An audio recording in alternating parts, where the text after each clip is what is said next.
Hi all, welcome back to my channel. Silo series Telugu ఎక్స్ప్లెనేషన్లో భాగంగా ఈరోజు ఎపిసోడ్ 1 అయిన ఫ్రీడమ్ డే గురించి మనం ఈ వీడియోలో మాట్లాడుకుందాం. మీరు ఈ సిరీస్లోని main characters and Silo construction and rules గురించి తెలుసుకోవాలి అనుకుంటే నా ఛానల్లో ఉన్న ప్రీవియస్ వీడియోస్ని వాచ్ చేయండి. ఇప్పుడు మనం ఎపిసోడ్ 1లో ఏం జరిగిందో చూద్దాం. సైలోలో ఒక స్లోగన్ ఉంటుంది. ఆ స్లోగన్ ఏంటి అంటే, సైలోలో మనం ఎందుకున్నామో మనకు తెలియదు, సైలోని ఎవరు నిర్మించారో కూడా మనకు తెలియదు, సైలో బయటకు ఉండేదంతా ఎప్పుడూ ఏ మార్పు లేకుండా అలాగే ఎందుకు ఉంటుందో కూడా మనకు తెలియదు, సైలోను వదిలి బయటికి ఎప్పుడు వెళ్ళడం సురక్షితమో కూడా మనకు తెలియదు. కానీ మనకు తెలిసిందల్లా బయటకు వెళ్ళే రోజు మాత్రం ఈ రోజు కాదని మనకు తెలుసు. ఇదే సైలో యొక్క స్లోగన్. ఇప్పుడు ఎపిసోడ్ 1లో వచ్చేసరికి సైలో మొత్తానికి షరీఫ్ అయిన హోల్స్టన్ బేకర్ తన ఇంట్లో ఉన్న అద్దం ముందు కొన్ని పొడవాటి ఫ్లవర్స్ని అద్దం ముందు పెట్టి తన రూమ్లోకి ఏసీ వచ్చే వెంటనే బాగా టైట్ చేసి తన బ్యాడ్జ్ని పట్టుకుని షరీఫ్ ఆఫీస్ రూమ్కి బయలుదేరతాడు. సైలోలో షరీఫ్ యొక్క ఆఫీస్ రూమ్కి వెళ్ళాలంటే క్యాఫిటేరియా గుండా వెళ్ళాలి. షరీఫ్ హోల్స్టన్ బేకర్ తన ఆఫీస్ రూమ్కి వెళ్ళేసరికి అక్కడ ఎవరూ ఉండరు. షరీఫ్ హోల్స్టన్ బేకర్ తన ఆఫీస్ రూమ్లోకి వెళ్ళి ఒక నోట్ రాస్తాడు. ఆ నోట్లో ఏముంటుంది అంటే, మిర్రర్ ముందు ఇంకా రెంటిప్పు పరిమాణంలో ఫ్లవర్స్ పెట్టండి అని రాస్తాడు. దాన్ని ఒక ఎన్వలప్ కవర్లో పెట్టి దానిపైన తన బ్యాడ్జ్ని పెడతాడు. అలా బయటకు వచ్చేసరికి అక్కడ ఇంతలో డిప్యూటీ మాన్స్ ఉంటాడు. షరీఫ్ హోల్స్టన్ బేకర్ మాన్స్ని అక్కడ ఉన్న 3వ నెంబర్ జైలు సెల్లో కలవమని 3వ నెంబర్ సెల్లోకి వెళ్ళి షరీఫ్ సెల్ఫ్ లాక్ చేసుకుని కీని దూరంగా విసిరేస్తాడు. అప్పటికే డిప్యూటీ మాన్స్కి అనుమానం వస్తుంది, షరీఫ్ ఏదో చేయబోతున్నాడు అని. ఎందుకంటే 3వ నెంబర్ సెల్లో లాక్ చేయడం అంటే వాడు బయటికి వెళ్ళిపోతున్నాడని ఇండైరెక్ట్గా అర్థం. డిప్యూటీ మాన్స్ వెళ్ళి 3వ నెంబర్ జైలు దగ్గరికి వెళ్ళి చూసేటప్పటికి షరీఫ్ సెల్ఫ్ లాక్ చేసుకుని జైల్లో ఉంటాడు. మాన్స్ షరీఫ్ని కలడానికి 3వ నెంబర్ సెల్ దగ్గరికి వెళ్తాడు. అప్పుడు షరీఫ్ డిప్యూటీ మాన్స్తో, షరీఫ్ 3 years బ్యాక్ తన భార్య మాట వినవలసింది, అప్పుడు నేను వినలేదు, ఇప్పుడు నేను కూడా నా భార్య దగ్గరికి వెళ్ళవలసిన టైం వచ్చేసిందని అంటాడు. డిప్యూటీ మాన్స్ అలా చేయొద్దని షరీఫ్కి చెప్తాడు. కానీ షరీఫ్ ఏ మాట అయితే సైలోలో అనకూడదో ఆ మాట అంటాడు. అదే, నేను సైలో నుండి బయటికి వెళ్ళిపోవాలి అని అంటాడు. డిప్యూటీ మాన్స్, నువ్వు వెళ్ళి బయటికి పంపే ప్రాసెస్ చెయ్యి అని తన భార్యను గుర్తు చేసుకుంటూ 3 years బ్యాక్ అసలు ఏం జరిగిందో దాని గురించి తలుచుకుంటూ షరీఫ్ ఉంటాడు. అక్కడి నుండి సీన్ 3 years బ్యాక్కి వెళ్తుంది. 3 సంవత్సరాల క్రితం సైలోలో లాటరీస్ తీస్తారు. ఆ లాటరీస్లో ఎవరి నేమ్స్ వస్తాయో వారికి మెయిల్స్ వస్తాయి. ఆ మెయిల్స్లో ఉన్న మ్యాటర్ ఏమిటి అంటే, షరీఫ్ హోల్స్టన్ బేకర్కి, తన భార్యకి అలీసన్ బేకర్కి పిల్లలు కనేందుకు సైలో నుండి అప్రూవల్ వస్తుంది. దానిలో ఇంకా మీకు 365 రోజులు గడువు ఉంది పిల్లలు కనడానికి, మీరు వెళ్ళి మీ డాక్టర్ని కలవండి అని ఆ ఈమెయిల్లో ఉంటుంది. ఆల్రెడీ వారికి ఇంతకుముందు 2 సార్లు ఆ ఛాన్స్ వస్తుంది. కానీ 2 సార్లు పిల్లలు కనడంలో షరీఫ్ అండ్ అతని వైఫ్ ఇద్దరు ఫెయిల్ అవుతారు. ఇప్పుడు 3వ ఛాన్స్, ఇదే వారికి ఆఖరి ఛాన్స్ కూడా. సో వెంటనే వారు డాక్టర్ని కలవడానికి వెళ్తారు. వారు ఇలా వెళ్ళగానే కంప్యూటర్ స్క్రీన్ మీద కౌంట్డౌన్ 365 days నుంచి బ్యాక్కి కౌంట్డౌన్ స్టార్ట్ అవుతుంది. వారిద్దరూ వెళ్ళి డాక్టర్ని కలుస్తారు. డాక్టరు ప్రెగ్నెన్సీ కావాల్సిన హార్మోన్స్ రిలీజ్ అవ్వకుండా ఉండేందుకు సైలో ప్యాక్ట్ ప్రకారం కపుల్స్కి ఒక క్యాప్సిల్ పెడతారు. ఇప్పుడు వీరికి అనుమతి రావడంతో ఆ డాక్టరు ఆలిసన్ కడుపులో ఉంచిన క్యాప్సిల్ని తీసేస్తాడు. ఇప్పుడు మీరు పిల్లల్ని కనడానికి రెడీగా ఉన్నారని డాక్టర్ వారితో చెప్తాడు. వారు అక్కడ నుండి వెళ్ళిన వెంటనే ప్రతిరోజు సంతానం కొరకు ప్రయత్నిస్తూనే ఉంటారు. ఈలోగా ఇలా ఉండగా ఐటీ డిపార్ట్మెంట్లో అలీసన్ బేకర్ తన అసిస్టెంట్ అయిన కేరన్తో సరదాగా ముచ్చట్లు పెట్టుకుంటూ ఉంటుంది. ఇంతలో అక్కడికి ఐటీ డిపార్ట్మెంట్ హెడ్ అయిన బెర్నార్డ్ హాలండ్ అక్కడికి వస్తాడు. అలీసన్ బేకర్తో, మీరు నా అనుమతి లేకుండా డిలీట్ అయిన ఫైల్స్ని ఎలా రికవర్ చేయాలనే ఒక ఆర్టికల్ని మన డిస్ట్రిబ్యూషన్ స్టేషన్స్లో పబ్లిష్ చేశారు. నా అనుమతి లేకుండా పబ్లిష్ చేసినందుకు నేను ఆ ఆర్టికల్ని డిలీట్ చేశాను అని బెర్నార్డ్ అలీసన్ బేకర్తో చెప్తాడు. అలీసన్ బేకర్ లైట్ తీసుకుంటుంది. షరీఫ్ అండ్ అలీసన్ బేకర్ సంతానం గురించి అలా ప్రయత్నిస్తూనే ఉంటారు, కానీ కౌంట్డౌన్ మాత్రం తగ్గుకుంటూ వస్తుంది. ఒకరోజు క్యాఫిటేరియాలో షరీఫ్ అతని వైఫ్ డిన్నర్ చేస్తుండగా అక్కడికి ఫెటర్నిటీ కౌన్సిలర్ అయిన గ్లోరియా వచ్చి అలీసన్ బేకర్తో పర్సనల్గా మాట్లాడాలి అని అంటుంది. అప్పుడు షరీఫ్ అండ్ అలీసన్ బేకర్ ఇద్దరికి పెద్ద ఇంట్రెస్ట్ ఉండదు. నేను చూసుకుంటాం, మా పిల్లల్ని ఎలా కనాలో అని చెప్పి వెళ్ళిపోతారు. కొద్ది రోజుల తర్వాత అలీసన్ బేకర్ తన ఆఫీస్ అయిన ఐటీ డిపార్ట్మెంట్ వర్క్కి బయలుదేరుతుంది. కరెక్ట్గా ఆఫీస్కి వెళ్ళే సమయంలో అక్కడికి గ్లోరియా వచ్చి మళ్ళీ పర్సనల్గా మాట్లాడదాం అని చెప్తుంది. ఇంకా అలీసన్ బేకర్ చేసేది ఏమీ లేక గ్లోరియా ఇంటికి వెళ్తుంది. గ్లోరియా అలీసన్ లోపలికి రాగానే ట్యాప్ వాటర్ని ఆన్ చేసి వదిలేస్తుంది. ఎందుకు అలా చేశారు అని అలీసన్ గ్లోరియాని అడుగుతుంది. మన మాటలు జ్యుడిషియల్ డిపార్ట్మెంట్ వారు వింటూ ఉంటారు, వారికి వినపడకూడదనే నేను ఆ ట్యాప్ను ఆన్ చేసినట్లు చెప్తుంది. అలాగే ఇంకా మనలాంటి వారికి పిల్లల్ని వారు పుట్టడానికి ఒప్పుకోరని కూడా చెబుతుంది. అలీసన్కి అసలు గ్లోరియా ఏం మాట్లాడుతుందో అర్థం అవ్వక గ్లోరియా ఇంటి నుండి వెళ్ళిపోతుంది. అలీసన్ అక్కడి నుండి వర్క్ చేయడానికి తన డిపార్ట్మెంట్ అయిన ఐటీ డిపార్ట్మెంట్కి వెళ్తుంది. ఇంతలో కేరన్ ఒక టికెట్ పట్టుకుని వచ్చి దాన్ని నువ్వే సాల్వ్ చేయాలని మిడ్ లెవెల్స్లో ఉన్న కంప్యూటర్ రిపేర్ షాప్ ఓనర్ అయిన జార్జ్ విల్కిన్స్ నుండి ఆ టికెట్ వచ్చిందని కేరన్ అలీసన్ బేకర్కి ఇస్తుంది. జార్జ్ విల్కిన్సన్ పంపిన ఆ టికెట్లో ఇంకా ఏమంటుందంటే, మీరు ఫ్రీడమ్ డే సెలబ్రేషన్ జరుగుతాయి కదా, ఆ రోజు మార్నింగ్ తన షాప్కి రమ్మంటాడు.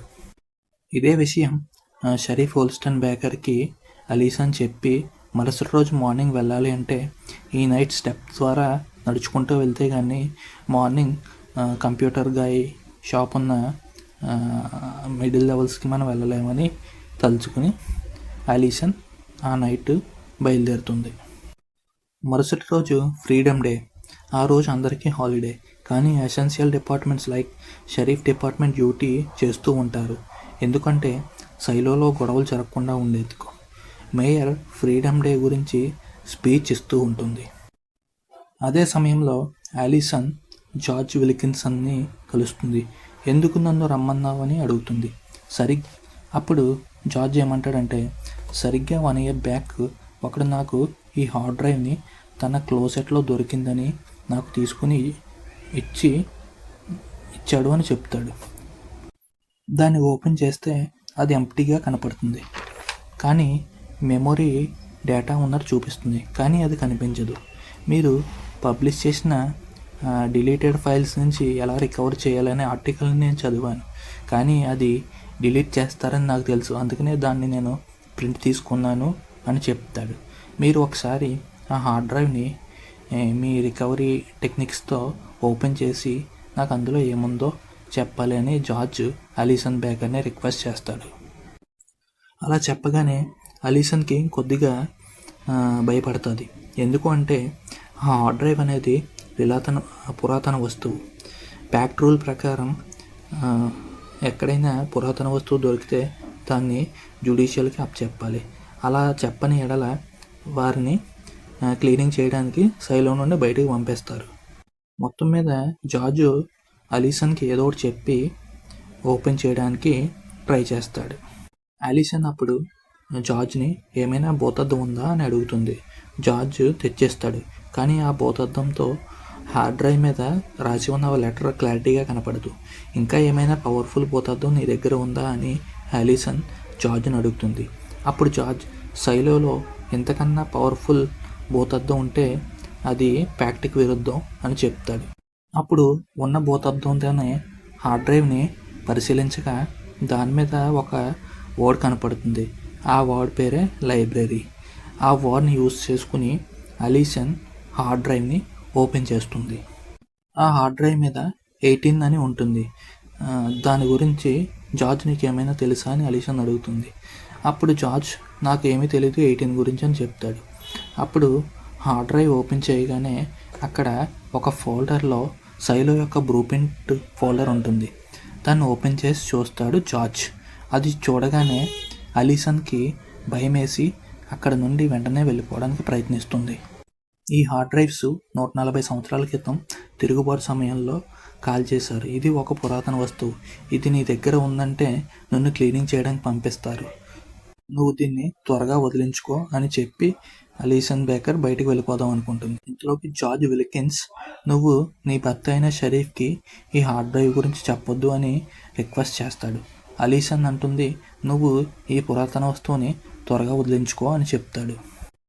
అలా చెప్పిన వెంటనే అలీసన్ అక్కడ నుండి మేయర్ ప్రసంగానికి వచ్చేస్తుంది.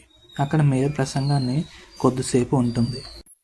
అలీసన్ వెళ్ళిపోయాక జార్జ్ విల్కిన్సన్ సైలో బ్లూ ప్రింట్ని బాగా చూస్తాడు. అతనికి ఆ బ్లూ ప్రింట్ చూడగానే ఏమని అర్థమవుతుందంటే సైలో అడుగు భాగంలో వాటర్ ఉంటుంది. ఆ వాటర్ కింద ఒక టన్నల్ ఉంటుంది. అది ఎక్కడికో వేరే చోటకి దారి కనిపిస్తుంది. సో జార్జ్ ఎలాగైనా ఆ వాటర్ కింద టన్నెల్ స్టార్టింగ్ పాయింట్ కనిపెట్టి అది ఎక్కడికి వెళ్తుందో తెలుసుకోవాలని జార్జ్ అనుకుంటాడు. మరుసటి రోజు అలీసన్ బేకర్ ఆఫీసుకి వెళ్తుంది.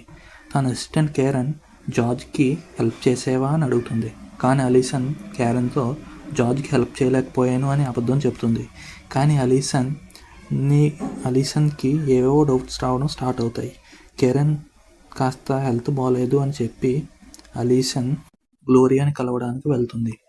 అలీసన్ గ్లోరియాని మనలాంటి వాళ్ళకు పిల్లలు పుడితే వారికి ఏమవుతుంది అని అడుగుతుంది. గ్లోరియా మనలాంటి తెలివైన వారికి పిల్లలు పుడితే వారు పెద్దయి తిరుగుబాటు కారణమై సైలోలో ఉన్న శాంతికి విఘాతం కలుగుతుంది. అందుకే వారు మనల్ని పిల్లలు కలగకుండా ఆపుతారు అని గ్లోరియా అలీసన్కి చెప్తుంది. అప్పుడు అలీసన్ బేకర్కి అర్థమవుతుంది ఎంత ట్రై చేసినా పిల్లలు ఎందుకు పుడతలేదో అని గ్లోరియా మాటలు విన్నాక అర్థమవుతుంది.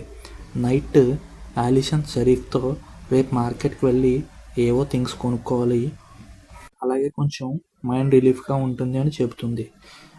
గ్లోరియాని కలిసినట్లు షరీఫ్తో చెప్పదు. మరుసటి రోజు మార్కెట్కి వెళ్తున్నా అని చెప్పిన అలీసన్ మళ్ళీ కంప్యూటర్ పర్సన్ అయిన జార్జ్ విల్కిన్స్ని కలిసి హార్డ్ డ్రైవ్ మొత్తం చూద్దామని అంటుంది.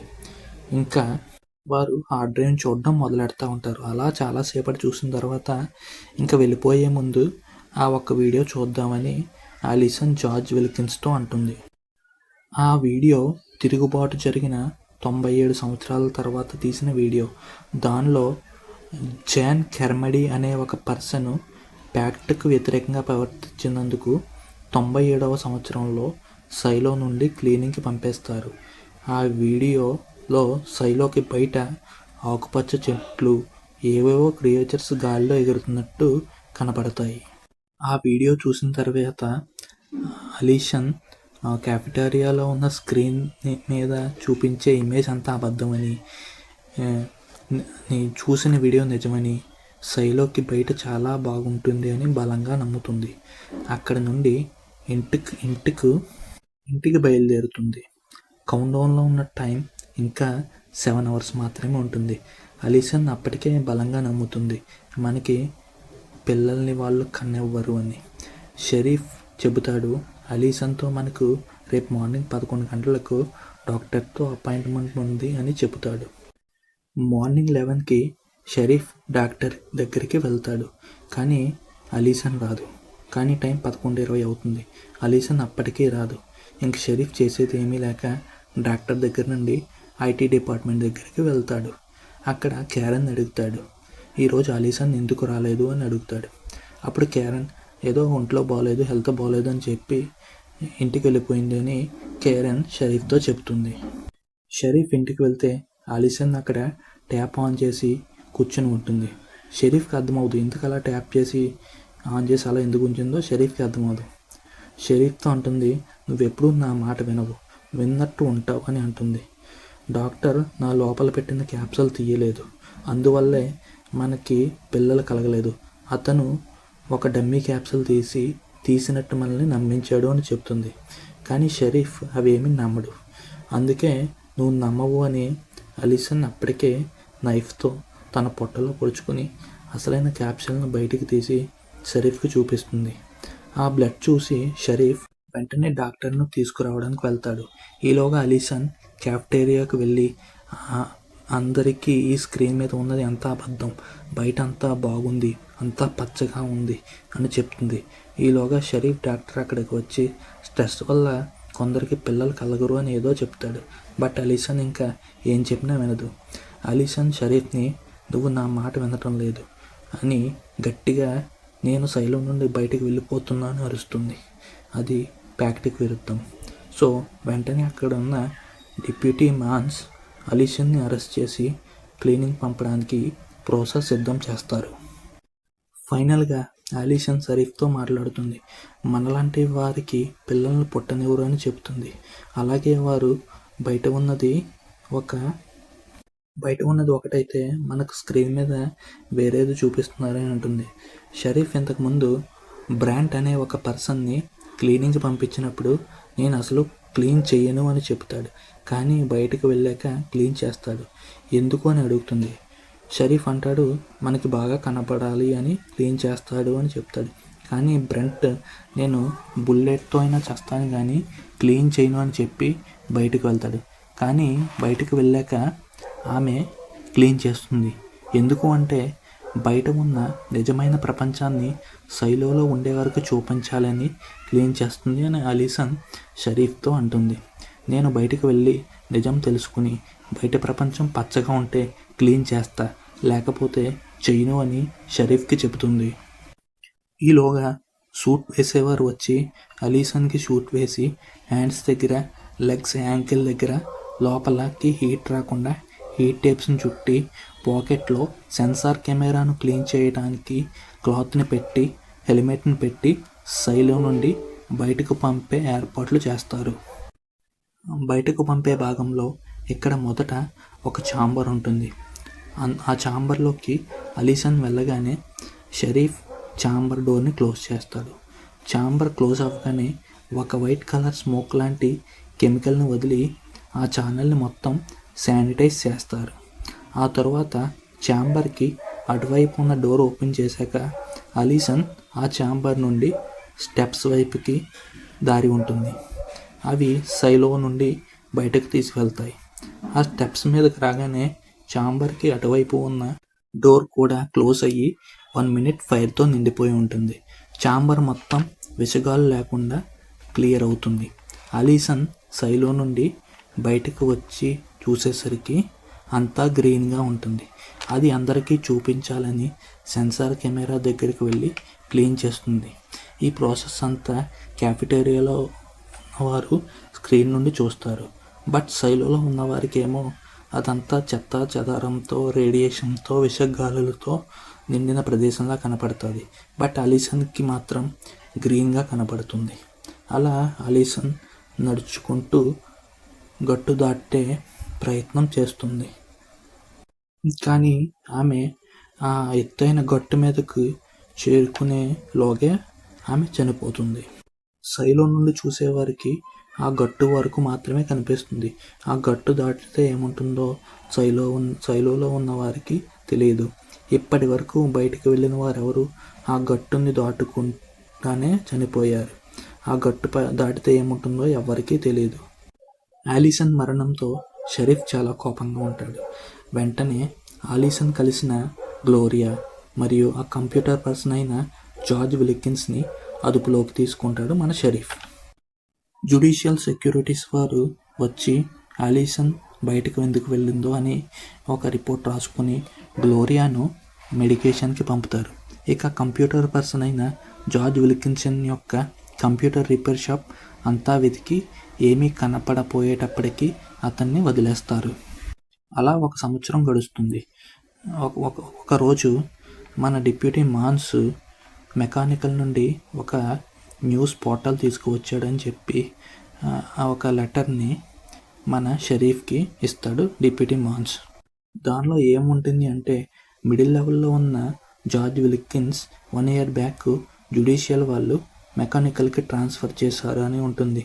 అంతేకాక అతను నిన్న రాత్రి సైలో నుండి స్టెప్స్ మీద నుండి కిందకి పడి ఆత్మహత్య చేసుకున్నాడు అని కూడా ఉంటుంది. దీంతో షరీఫ్ ఒక్కసారిగా షాక్ తింటాడు. ఇంకా ఏమైనా మ్యాటర్ ఉంటే చెప్పు అని షరీఫ్ డిప్యూటీ మాన్స్ని అడుగుతాడు. డిప్యూటీ మెకానికల్లో పనిచేస్తున్న ఒక ఇంజనీర్ మాత్రం దానిని హత్య అని అంటుంది అని చెప్తాడు. వెంటనే షరీఫ్ ఆ ఇంజనీర్ని కలవడానికి డిప్యూటీ మాన్స్తో కలిసి కింద లెవెల్లో ఉన్న మెకానిక్ లెవెల్కి వెళ్తాడు. అక్కడ డిప్యూటీ అయిన హ్యాంక్ షరీఫ్ మరియు డిప్యూటీ అయిన మాన్స్ని తీసుకుని ఆ ఇంజనీర్ దగ్గరికి తీసుకువెళ్తారు.